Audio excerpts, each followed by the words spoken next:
अब हम आगे स्टार्ट करते हैं। आगे हमारे पास जो टॉपिक है वो है डेप्रिसिएशन। डेप्रिसिएशन हम पढ़ने जा रहे हैं। सो बिस्मिल्लाहिर रहमानिर रहीम।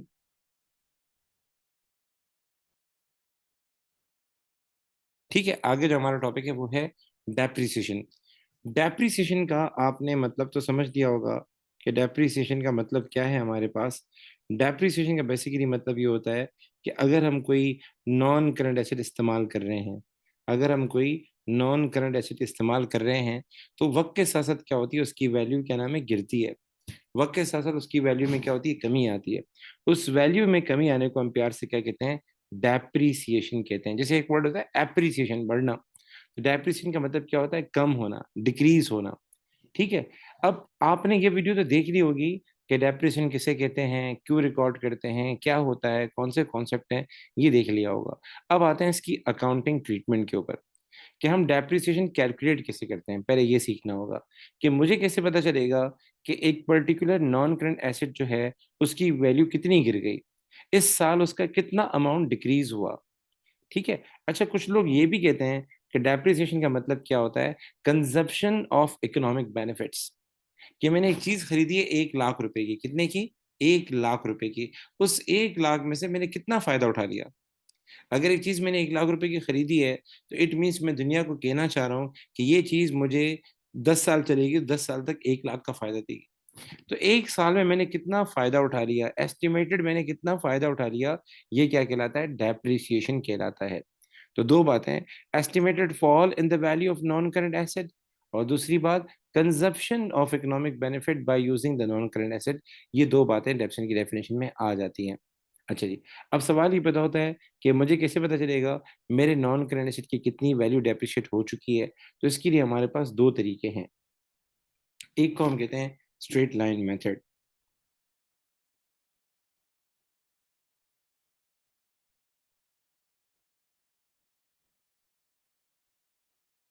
Straight line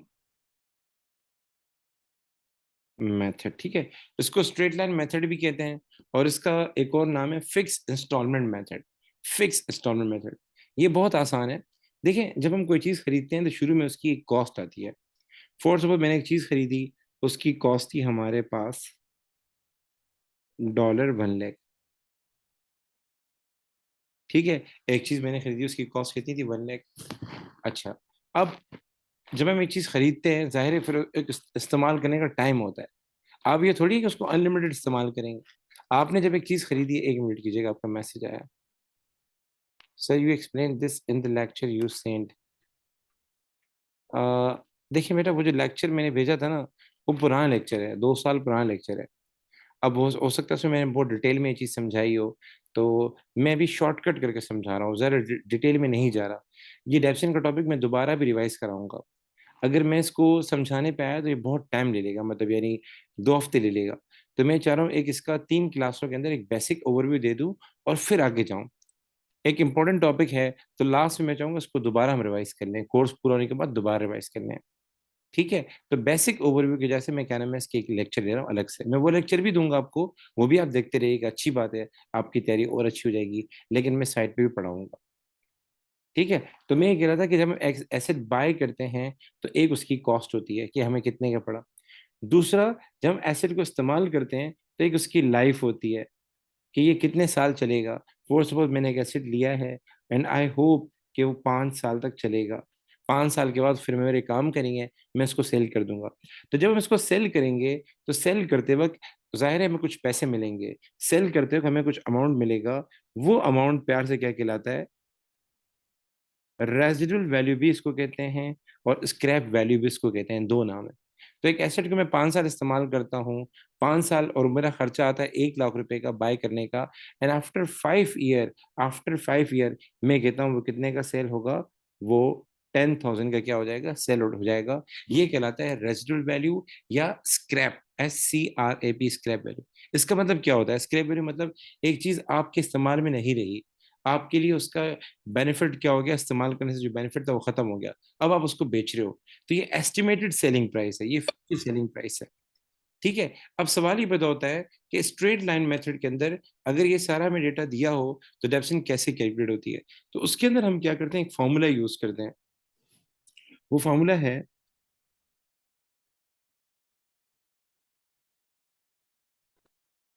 depreciation expense is equal to cost minus residual value, cost minus residual value divide by life. ये बेसिक फॉर्मूला है उसका। क्या मतलब, आपने ये एसेट लिया है, उसकी इसका हमें डेप्रिसिएशन एक्सपेंस मालूम करना है कि इसकी डेप्रिसिएशन कितनी होगी। तो इसकी कॉस्ट कितनी है बेटा, इसकी कॉस्ट है 1 लाख। 1 लाख में से कितना माइनस कर दें, 1 लाख में से स्क्रैप वैल्यू माइनस कर दें, रेजिडुअल वैल्यू माइनस कर दें, वो कितनी है 10,000। और अब जो आंसर आए उसको डिवाइड कर दें लाइफ से। लाइफ कितनी है, आप देख सकती हैं 5 साल है। तो 1 लाख माइनस 10,000 डिवाइड बाय 5। तो मुझे बता सकती हैं कि what is the depreciation expense, what is the depreciation expense. जी बेटा। बेटा जो बच्चे क्लास में मौजूद हों मुझे बता दें what is the depreciation expense. मैं भी कैलकुलेट कर लूंगा, लेकिन आप अगर साथ होंगे तो फायदा ज्यादा होगा। जी। सर 18,000। 18,000 ये हमारा क्या आ जाएगा, डेप्रिसिएशन एक्सपेंस आ जाएगा। ठीक है। तो एक मेथड होता है हमारे पास स्ट्रेट लाइन मेथड। उसमें हम कैसे कैलकुलेट करते हैं, अगर सवाल में लाइफ गिवन है, सवाल में कॉस्ट गिवन है, ये दोनों मस्ट हैं। आपके सामने कॉस्ट दी हुई हो और लाइफ दी हो, दोनों मस्ट हैं। स्क्रैप वैल्यू समटाइम सवाल में नहीं दी होती, तो हम अज्यूम करते हैं जीरो है, अगर नहीं दी हुई तो अज्यूम करें जीरो है। बट इसका देना मस्ट है। ठीक है। और लाइफ का देना मस्ट है। तो कभी कभार सवालों में क्या करता है, वो 5 ईयर नहीं देगा, वो बजाय ये देने के कि 5 साल, 5 साल में इसको इस्तेमाल करेंगे, वो उसकी जगह परसेंटेज दे देगा। तो अगर सवाल में वो परसेंटेज यूज करता है फॉर सपोज, तो उस सूरत में हम कौन सा फॉर्मूला लगाएंगे।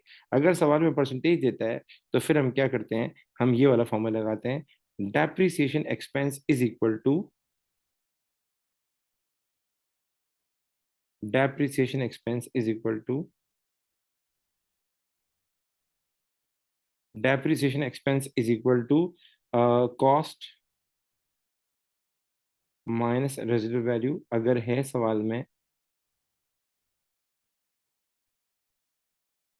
और मल्टीप्लाई कर देते हैं परसेंटेज से, जो उसने सवाल में दी उससे मल्टीप्लाई कर देते हैं। सर जरा समझाएं। फॉर सपोज वो सवाल में कहता है कि भाई एक चीज है, उसकी हमारे पास कॉस्ट कितनी है, 2 लाख है। उसकी कॉस्ट है हमारे पास 2 लाख, और उसकी जो क्या नाम है परसेंटेज है डेप्रिसिएशन की, जो हमें उस पर लगानी है, वो कितनी है, अराउंड वो 10% है। अगर सवाल में वो लाइफ दे देता है, मैं लाइफ भी लिखता हूँ। वो लाइफ कह देता है कि सवाल में, 1 मिनट कीजिएगा, वो कहता है इसकी लाइफ है 10 ईयर्स। ठीक है। और इसकी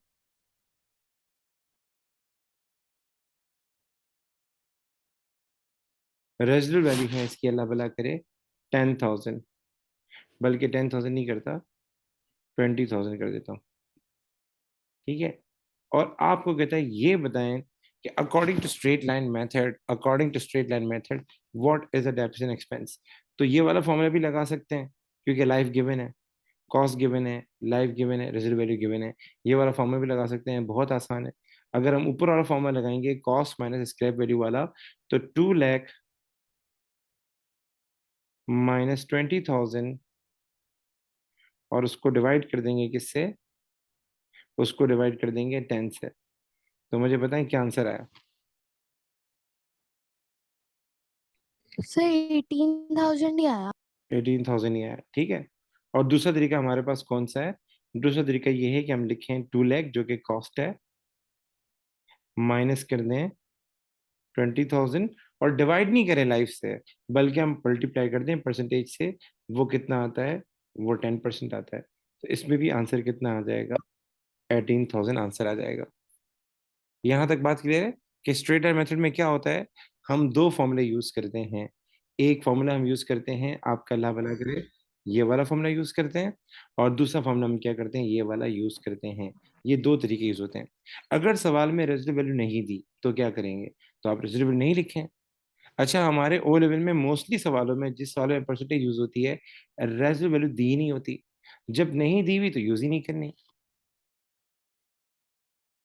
जी गाइस, यहाँ तक बातें क्लियर है ताकि मैं आगे जाऊँ। अच्छा, मैं आपको ओवरव्यू दूंगा, ठीक है, मैं डिटेल में नहीं जाऊंगा डेप्सन की। उसकी वजह ये कि एक बड़ा टॉपिक है, हमारा टाइम लेगा। तो अभी हम इतना कर रहे हैं कि आगे के सवाल हम कर सकें, आगे हमें चीजें समझ में आ सकें। तो मैं कोशिश करूंगा 2 क्लासों में इसको वाइंड अप करूं, यानी कल भी क्लास लेके इसको वाइंड अप करूं, और आगे हम बड़े टॉपिक पे जाएं ताकि हमारा जो बड़े टॉपिक है वो सुकून से हो सके। जी बेटा, आप लोगों से मुखातिब हूं मैं बेटा, मुझे फीडबैक चाहिए। ये दो बातें क्लियर हो गई, स्ट्रेट लाइन मेथड क्लियर हुआ, ठीक है आगे। सर जो आपने शुरू में समझाया था वो रिपीट कर दे, क्योंकि मेरी बिजनेस की क्लास चल रही थी। मैंने बेटा शुरू में ये समझाया कि जो डेप्रिसिएशन है ना, उसका मतलब समझाया कि डेप्रिसिएशन कहते हैं कि किसी भी चीज़ की वैल्यू के गिरने को हम क्या कहते हैं, डेप्रिसिएशन कहते हैं। तो estimated fall in the value of non current asset क्या कहलाता है, डेप्रिसिएशन कहलाता है।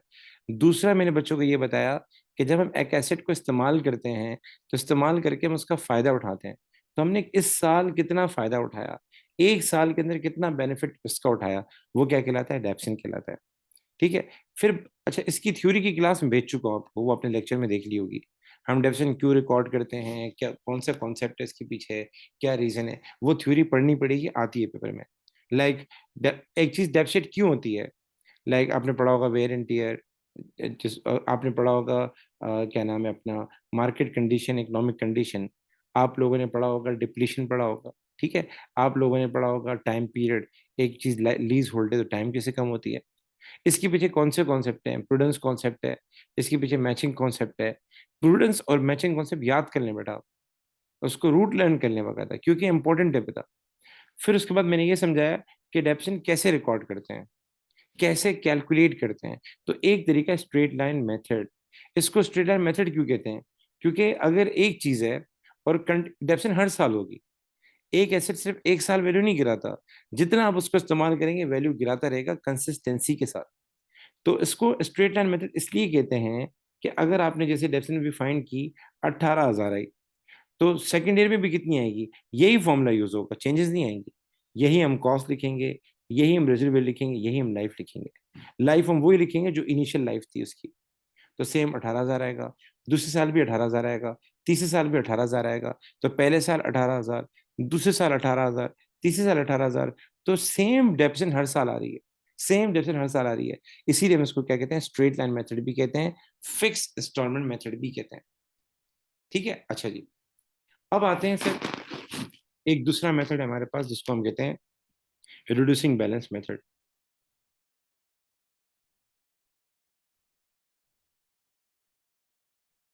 रिड्यूसिंग बैलेंस मेथड, ठीक है। रिड्यूसिंग बैलेंस मेथड भी कहते हैं इसको, हम डिमिनिशिंग बैलेंस मेथड भी कहते हैं। इसमें क्या होता है बेटा, इसमें हम जब रिकॉर्ड करते हैं या जब कैलकुलेट करते हैं तो उसका तरीका थोड़ा अलग है। इसमें क्या होता है, हम लोग इनिशियली एक एसेट को बाय किया फिर तो कॉस्ट पे लगाते हैं, जो भी हमने एसेट बाय किया है उसकी कॉस्ट पे लगाते हैं। लेकिन सब्सिक्वेंटली पहले साल के बाद, लाइक मैं चलो लिख देता हूँ, पहले साल में हम क्या करते हैं, अगर ईयर 1 है, एक एसेट का पहला साल है, तो जो भी उसकी कॉस्ट है उसकी कॉस्ट के ऊपर हम क्या करते हैं, एक स्पेसिफिक परसेंटेज लगा लेते हैं। रेजिडुअल वैल्यू को हम इग्नोर करते हैं, वो हम नहीं लेते। ठीक है। जो भी उसकी कॉस्ट है हम क्या करते हैं, उस पर परसेंटेज लगा लेते हैं।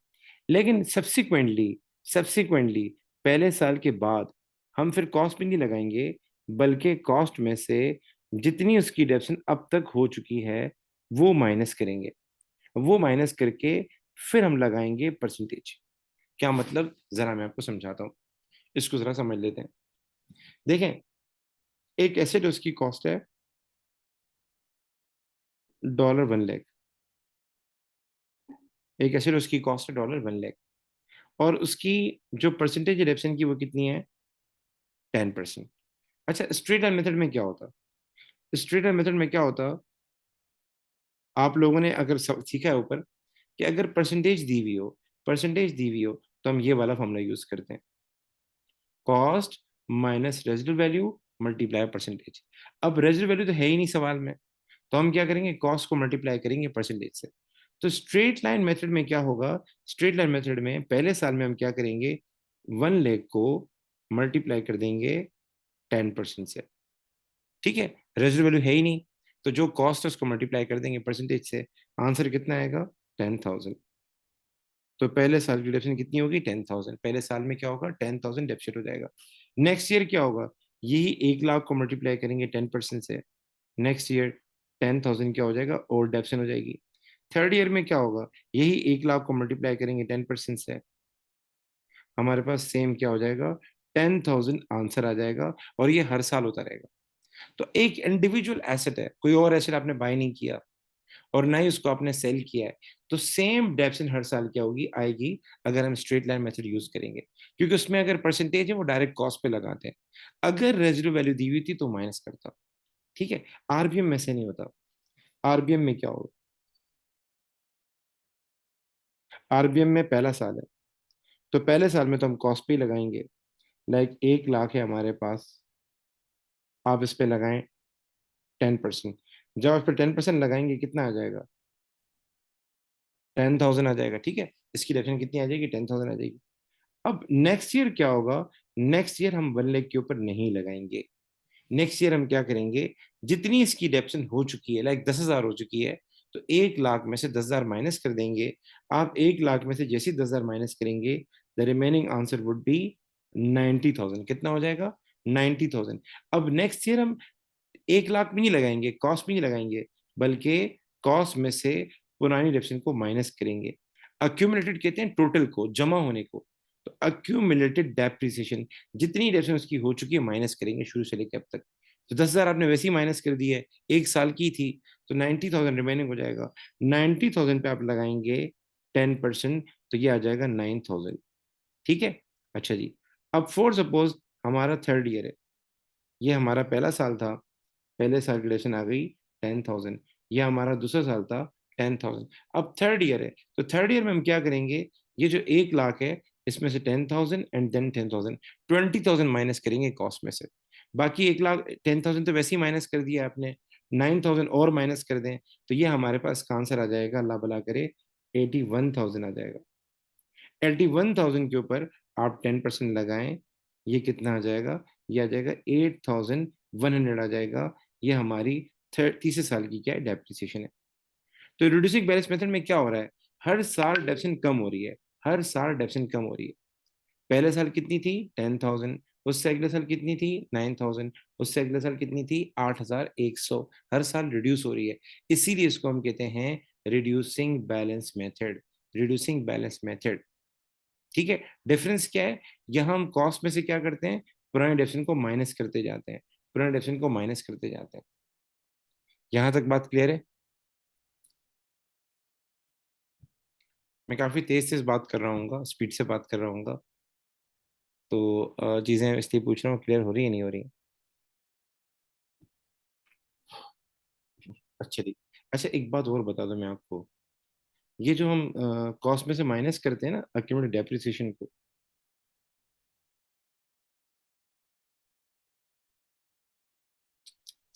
क्या कर रहा हूँ मैं भी, सॉरी, हाँ जी, मैं कह रहा हूँ ये जो हम कॉस्ट में से अक्यूमुलेटेड माइनस कर रहे होते हैं ना,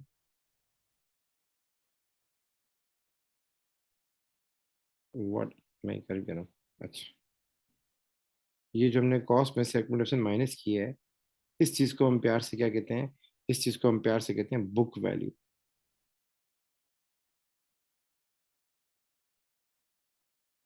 बुक वैल्यू का मतलब होता है असली औकात, असल वैल्यू। बुक वैल्यू का मतलब क्या होता है, असल वैल्यू, कि एक चीज आपने खरीदी थी 1 लाख रुपए की, जाहिर है साल के बाद तो वो 1 लाख की नहीं होगी, साल के बाद उसकी वैल्यू क्या हो चुकी होगी, कम हो चुकी होगी। तो 1 लाख में 10,000 माइनस किया, बाकी कितनी बची, 90,000। ये 90,000 क्या है, बुक वैल्यू है। फिर दूसरे साल क्या हुआ, 9,000 और डेप्शन हो गई, तो 2 साल के बाद उसकी वैल्यू कितनी रह गई, 81,000। तो ये क्या कहलाती है, बुक वैल्यू कहलाती है। तो बुक वैल्यू किसे कहते हैं, पुरानी डेप्ट से माइनस करके जो वैल्यू आ जाए उसको हम प्यार से क्या कहते हैं, बुक वैल्यू। तो कॉस्ट में से पुरानी डेप्ट से माइनस कर दें, ये हमारे पास क्या कहलाता है, बुक वैल्यू कहलाता है। अच्छा जी, अब चलते हैं आगे। यहाँ तक आई होप कि सारी बातें आपको क्लियर होंगी कि रिड्यूसिंग बैलेंस मेथड में क्या होता है, स्ट्रेट लाइन मेथड में क्या होता है। अब आते हैं सर, इसकी बकायदा एंट्री होती है, इसकी बकायदा एंट्री होती है। हम जब डेप्रिसिएशन रिकॉर्ड करते हैं तो ऐसे रिकॉर्ड थोड़ी करते हैं जाके टी अकाउंट में लिखते हैं। डेप्रिसिएशन की बकायदा एंट्री होती है। तो डेप्रिसिएशन की एंट्री क्या होती है, ये सीख लें। डेप्रिसिएशन की एंट्री ये होती है कि हम, डेप्रिसिएशन एस्टिमेशन है। आपने देखा था प्रोविजन फॉर डाउटफुल डेट क्या था बेटा, एस्टिमेशन थी। तो आप डायरेक्ट ट्रेड रिसीवेबल के अकाउंट से माइनस नहीं करते थे उसको। रोमान बेटा आपने नहीं पढ़ा होगा ना bad debt and doubtful debt, ये मुझे पढ़ाना था आपको। तो bad debt and doubtful debt में क्या होता था, ये एक एस्टिमेशन होती थी जिसमें हम क्या करते थे, डायरेक्ट रिसीवेबल से जाके फिगर माइनस नहीं करते थे, बल्कि एक अकाउंट बनाते थे प्रोविजन फॉर डाउटफुल डेट, वहां जाके अमाउंट लिखते थे। तो सेम एज डेप्रिसिएशन क्या है, एस्टिमेशन है, हमारी सोच है, हमें कंफर्म नहीं है कि हमारा लॉस हो गया है, हमारी वैल्यू गिर गई है, उतार चढ़ाव हो सकता है। तो एक अकाउंट ओपन करते हैं, उसको कहते हैं प्रोविजन फॉर डेप्रिसिएशन। तो जब डेप्रिसिएशन होती है तो वैल्यू गिरती है, तो नॉन करंट एसेट को क्रेडिट होना चाहिए। तो नॉन करंट एसेट की जगह पे एक अकाउंट होता है जिसको हम प्यार से कहते हैं प्रोविजन फॉर डेप्रिसिएशन। एक अकाउंट होता है उसको हम प्यार से कहते हैं प्रोविजन फॉर डेप्रिसिएशन। ये क्यों बनाते हैं, ये नॉन करेंट एसेट की वैल्यू को कम करने के लिए बनाते हैं। ये नॉन करेंट एसेट का कॉन्ट्रा होता है, जैसे ड्राइंग कॉन्ट्रा है कैपिटल का, सेल्स रिटर्न अपोजिट है किसका, सेल्स का, परचेज रिटर्न अपोजिट है किसका, परचेजेस का, यानी कॉन्ट्रा है उसका अपोजिट है। तो same as non current asset का जो कॉन्ट्रा होता है, यानी वो अकाउंट जिस जो उसकी वैल्यू को गिरा रहा होता है, उसका नाम होता है प्रोविजन फॉर डेप्रिसिएशन। और कुछ लोग इसको अक्यूमुलेटेड डेप्शन भी कहते हैं। तो हम इसको क्या कर देते हैं बेटा, क्रेडिट कर देते हैं। और इनकम स्टेटमेंट को हम क्या कर देते हैं, क्योंकि ये हमारा एस्टिमेटेड लॉस है, तो इनकम स्टेटमेंट को हम क्या कर देते हैं, डेबिट कर देते हैं। ठीक है। अच्छा जी, अब जरा इसको रिकॉर्ड कैसे करते हैं। तो हमारे पास दो टी अकाउंट बनते हैं नॉन करेंट के लिए, दो टी अकाउंट बनते हैं। एक अकाउंट बनता है नॉन करेंट का अपना अकाउंट बनता है, और एक अकाउंट बनता है प्रोविजन फॉर डेप्रिसिएशन का अकाउंट बनता है। इसका फॉर्मेट सीख लें, फिर मैं बताऊंगा आपको इसको कैसे बनाते हैं। तो नॉन करंट एसेट के अकाउंट में क्या क्या आता है, ये जरा देख लें।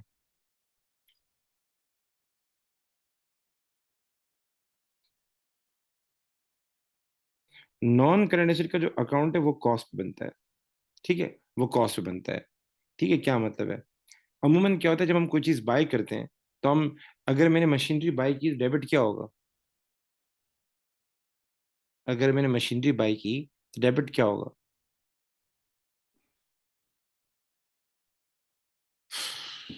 मशीनरी का अकाउंट होगा। अगर मैंने इक्विपमेंट बाय किया तो इक्विपमेंट का अकाउंट डेबिट होगा। तो बेसिकली ये तो मैं लिखा है यहाँ नॉन करंट एसेट, वैसे नाम आता है, जैसे मशीनरी तो मशीनरी आएगा, इक्विपमेंट है तो इक्विपमेंट आएगा। तो हम क्या करते हैं, जब हम कोई नॉन करंट एसेट बाय करते हैं तो नॉन करंट एसेट के अकाउंट को क्या करते हैं, डेबिट करते हैं, और रेफरेंस में लिखते हैं बैंक। ये क्या शो करता है कि हमने कोई परचेजेस की है। ठीक है। उसके बाद हम जब कोई चीज बेचेंगे, जब कोई चीज सेल आउट करेंगे, तो जाहिर है जब हमने बाय किया था तो मशीनरी को डेबिट किया था, जब हम सेल आउट करेंगे तो मशीनरी के अकाउंट को क्या करेंगे बेटा, क्रेडिट करेंगे। और रेफरेंस में हम लिखते हैं डिस्पोजल। डिस्पोजल क्या होता है ये बाद में मैं आपको समझाऊंगा, ठीक है। अभी इग्नोर कर दें कि डिस्पोजल क्या होता है। सिंपल ये समझ लें कि डिस्पोजल यहाँ ये शो कर रहा है कि हमने कोई मशीन बेची है। तो ये एक टेम्पररी अकाउंट होता है, गेन एंड लॉस फाइंड करने के लिए बनाते हैं। तो जब हम कोई मशीनरी बेचते हैं तो भले उसके अगेंस्ट हमने पैसे रिसीव किए हो, हम डायरेक्ट यहाँ बैंक नहीं लिखते, हम डिस्पोजल लिखते हैं, और फिर डिस्पोजल का अकाउंट बनाते हैं, उसमें एडजस्टमेंट करते हैं। वो हम क्यों बनाते हैं, क्या रीजन है उसके पीछे, वो डिटेल में बाद में समझाऊँ। उसके बाद हम क्या करते हैं, बैलेंस सीडी फाइंड करते हैं। नॉर्मली बैलेंस सीडी इस तरफ आता है, इस साइड आता है, और जो बैलेंस बीडी होगा वो इस साइड आएगा। तो ये भी लिख देता हूँ, बैलेंस बीडी किस साइड आएगा बेटा, डेबिट साइड पे आएगा। ये नॉन करेंशियल का अपना अकाउंट है, तो एसेट है, एसेट का बैलेंस बीडी डेबिट साइड पे आता है, और जो भी बैलेंस सीडी होगा वो आएगा क्रेडिट साइड पे। ये हो गया नॉन करेंट एसेट के अकाउंट का फॉर्मेट। तो पेपर में सवाल आता है, नॉन करेंट एसेट का अकाउंट बनाओ, तो जो आपने इस साल खरीदे हैं वो आपने डेबिट कर देने हैं, जो इस साल बेचने हैं वो आपने क्रेडिट कर देने हैं, और सवाल में जो ओपनिंग बैलेंस दिया हुआ है वो आपने डेबिट साइड पे लिखना है। दोनों साइड का टोटल करेंगे, सीडी आ जाएगा और रेलेवेंट बीडी आ जाएगा। ठीक है, ये अकाउंट कॉस्ट पे बनता है, सारी चीजें कॉस्ट पे आती है बेटा। यहां तक कोई इशू?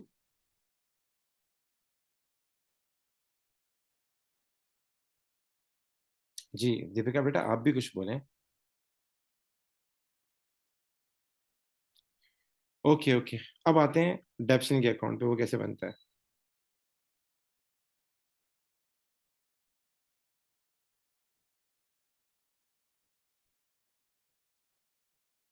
अच्छा जी, डेप्सन का जो अकाउंट होता है उसकी हेडिंग हम देते हैं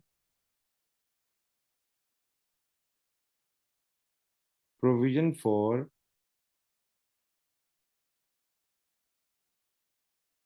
डेप्रिसिएशन। ठीक है।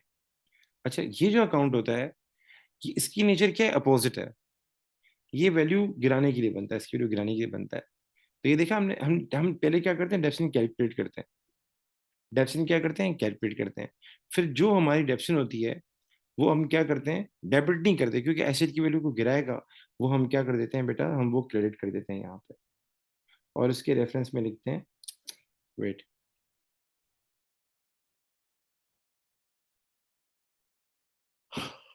हम क्रेडिट कर देते हैं। और उसके रेफरेंस में लिखते हैं I S. I S stand for income statement. I S stand for income statement, इसका शॉर्टकट यूज कर सकते हैं। तो जब भी हम, हमारे पास कोई नॉन क्रेडिट एसेट दिया होता है, हम जब उसकी डेप्शन फाइंड करते हैं, या जो डेप्शन हम कैलकुलेट करते हैं, वो हम लिखते हैं क्रेडिट साइड पे। उसके बाद अगर हमने कोई एसेट बेचा है, अगर हमने कोई एसेट सोल आउट किया है, तो जिस तरह उसकी कॉस्ट को हम क्या करते हैं, यहाँ से रिमूव करते हैं, इसी तरह उसकी डेप्शन को भी यहाँ से रिमूव करते हैं। इसके पीछे क्या रीजन है, ये हम बाद में सीखेंगे। अभी खाली फॉर्मेट समझ लें। तो अगर हमने कोई एसेट बेचा है, तो उसकी डेप्शन को क्या करना पड़ेगा, रिमूव करना पड़ेगा। उसके रेफरेंस में हम क्या लिखते हैं, डिस्पोजल लिखते हैं। दूसरी बात, ये क्या है, ये आपका कॉन्ट्रा एसेट है। कॉन्ट्रा एसेट मतलब एसेट को रिड्यूस करने के लिए बनता है।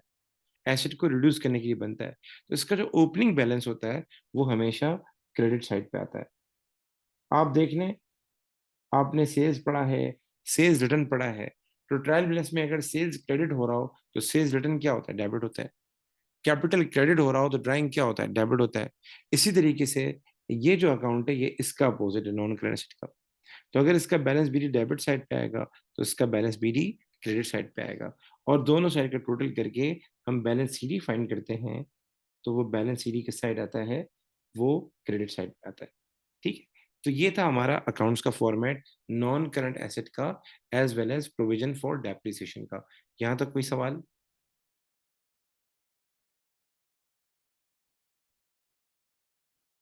जी बेटा, जल्दी से बताएं, ताकि एक छोटा सा हम सवाल कर लें, ताकि मैं आपको आइडिया दे दूं।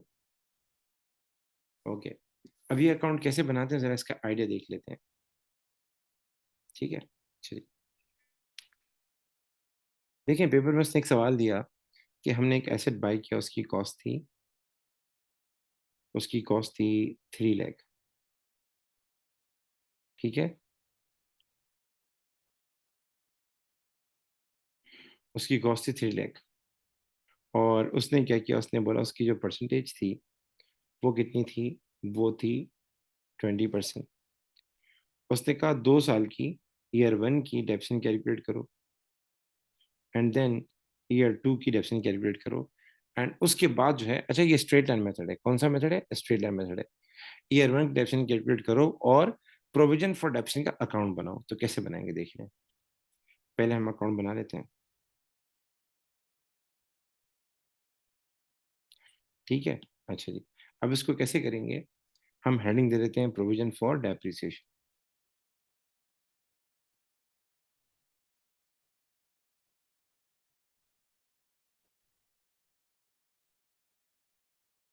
ठीक है। अच्छा जी, इसमें जो हम डेप्रिसिएशन कैलकुलेट करते हैं ना, वो क्रेडिट साइड पे आती है। जो डेप्रिसिएशन आप कैलकुलेट करते हैं, परसेंटेज लगा के फाइंड करते हैं, क्योंकि एसेट की वैल्यू को कम करना है, तो वो हमेशा क्रेडिट साइड पे आएगा। तो हम लिख देते हैं क्रेडिट साइड पे डेप्रिसिएशन जो है। कैसे लिखेंगे, हम यहाँ लिख देते हैं आई एस। और डेप्रिसिएशन कैसे फाइंड करते हैं, एसेट की कॉस्ट कितनी है, 3 लाख। 3 लाख को मल्टीप्लाई कर दें 20% से। 3 लाख को मल्टीप्लाई करेंगे 20% से, यू विल गेट ये कितना आ जाएगा, 60,000 आ जाएगा। 60,000 यहाँ लिख लें। ये आपके आई एस की फिगर आ गई। सर इसके बाद आगे कैसे काम करेंगे? तो आगे हम क्या करेंगे, टोटलिंग करेंगे। आगे हम टोटलिंग करेंगे। टोटलिंग करेंगे तो ये आ जाएगा 60,000, ये भी आ जाएगा 60,000, और बैलेंस सीडी कितना हो जाएगा? बैलेंस सीडी हो जाएगा, आपका अल्लाह भला करे,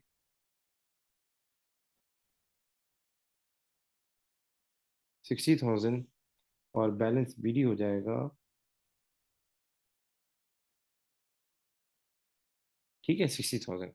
अच्छा जी, अगला साल है, तो अगले साल भी हम क्या करेंगे, डेप्शन ऐसे ही कैलकुलेट करेंगे जैसे आपने भी किया। क्या मतलब, हम लिखेंगे आई एस उसकी कॉस्ट कितनी थी, 3 लाख। 3 लाख को मल्टीप्लाई कर दें 20% से, तो ये कितना हो जाएगा, ये अगेन 60,000 हो जाएगा। सर आगे कैसे काम करेंगे? आगे टोटलिंग करेंगे। टोटल करते वक्त सिर्फ उसी साल का किया जाता है, 2 सालों का एक साथ नहीं करते। ठीक है, तो ये कितना आ जाएगा, एक मिनट की जगह, एक मिनट।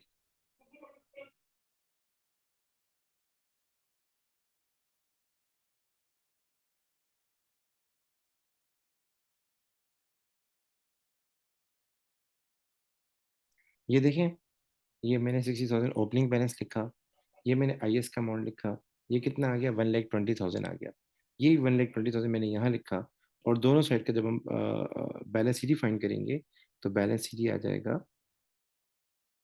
1,20,000, और यहाँ पे बैलेंस बीडी आ जाएगा 1,20,000। यहाँ तक कोई सवाल?